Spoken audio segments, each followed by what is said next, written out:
तो अभी हम देखेंगे उपरस के शोधन। ठीक है, तो उपरस में भी 8 चीज़ें होती हैं। तो कौन कौन सी चीज़ें होती हैं? तो गंधक, कैरी, कासीस, कांक्षी यानी कि फिटकरी, हड़ताल, मनशिला, अंजन और कंकुश। ठीक है, तो आप सीरियल देख सकते हैं, बट मैं यहाँ पे जो ट्रिक बताने वाली हूँ वो सीरियल वाइज नहीं होगी। तो यहाँ पे देखिए, सबसे पहले हम देखते हैं गंधक का शोधन। तो गंधक और गैरिक दोनों का जो स्टार्टिंग वर्ड है ग। ठीक है, तो यहाँ से आपको ले लेना है गो। गो, अब देखिए 2 चीज़ें हैं। गो मतलब होता है गाय, तो गाय का दुग्ध और गाय का घृत। ठीक है, तो किस में दुग्ध होगा, किस में घृत होगा, इसमें कन्फ्यूज़न होगा। तो देखिए, जिसमें दुग्ध में क्या आता है, लास्ट में ध है, और गंधक इसमें भी ध है, तो गो दुग्ध हमारा आ जाएगा गंधक में। ठीक है, तो गो दुग्ध जो है हमारा आ जाएगा गंधक में, और इसमें आ जाएगा गो घृत। ठीक है, तो ये कन्फ्यूज़न नहीं है। तो गो दुग्ध में हम गंधक का शोधन करते हैं और गो घृत में गैरिक का। ठीक है, गंधक में जो प्रोसेस होता है वो होता है ढालन। गैरिक में जो प्रोसेस होता है उसको हम कहते हैं भर्जन। ठीक है, तो गंधक में क्या करते हैं कि गो दुग्ध में ढालन कर देते हैं, तो ये शुद्ध हो जाएगा, और गोघृत में अगर हम गैरिक का भर्जन कर देंगे तो गैरिक शुद्ध हो जाएगा। ठीक है, अब कासीस और अंजन, इन दोनों के लिए एक ट्रिक है। इसके लिए हम ट्रिक बनाएंगे काभा।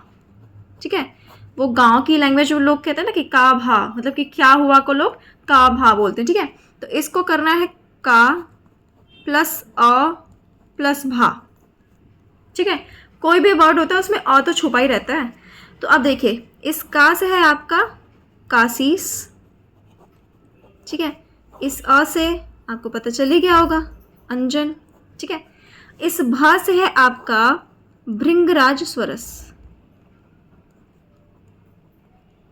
ठीक है, भृंगराज स्वरस। तो कासीस और अंजन दोनों का ही क्या होता है, भृंगराज स्वरस, का भा। ठीक है, क से कासीस, अ से अंजन और भा से भृंगराज स्वरस।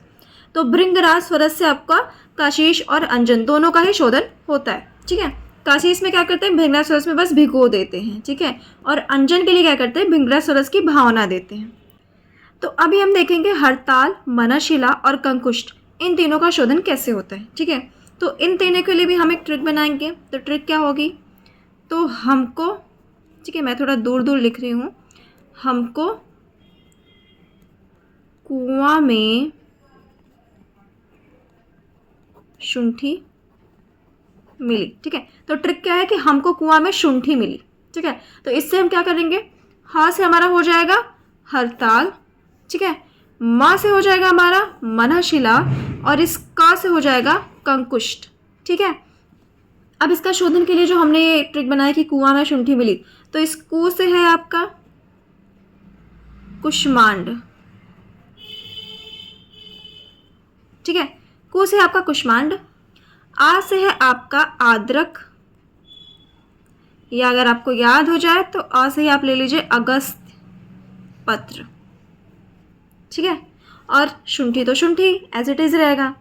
तो यहाँ पे देखिए ह से क्या आया था, हड़ताल, तो हड़ताल का कहाँ चला जाएगा, शोधन कुष्मांड से। ठीक है, कुष्मांड स्वरस में। उसके बाद क्या है, म से है मनशिला, तो मनशिला का कहाँ चला जाएगा, आद्रक या फिर अगस्त्य पत्र में शोधन करते हैं। ठीक है, क से हमारा कंकुष्ट, तो कंकुष्ट चला जाएगा शुंठी में। ठीक है, तो इसको शुंठी क्वाथ में हम लोग 3 बार भावना देते हैं। ठीक है, तो हमारा जो कंकुष्ट है वो शुद्ध हो जाता है। मनशिला में भी हम लोग भावना ही देते हैं। ठीक है, आद्रक स्वरस और अगस्त पत्र के स्वरस का। और हड़ताल में हम लोग क्या करते हैं, 2 लयंत्र विधि से स्वेदन कर देते हैं। ठीक है, तो क्या हो गया, हड़ताल, मनशिला और कंकुष्ट के लिए। ठीक है, और लास्ट हमारा कांक्षी यानी कि फिटकरी। तो इसका शोधन नॉर्मली हम बस इसको क्या करते हैं ना कि हीट करते हैं, और हीट करके इसका निर्जलीकरण कर देते हैं। निर्जलीकरण यानी कि इसका सारा पानी हम निकाल देते हैं। ठीक है, एकदम फूल जाती है। ठीक है, बताशे जैसी। तो ऐसे हम फिटकरी का शोधन कर देते हैं। उसको हीट करके निर्जलीकरण कर दिया, सारा जल निकल गया है, तो अब वो बताशे की तरह क्या हो जाती है, फूल जाती है। ठीक है, तो ऐसे हम कांची का शोधन कर देते हैं। तो ये आपका जो 8 है वो उपरस का शोधन हो गया है।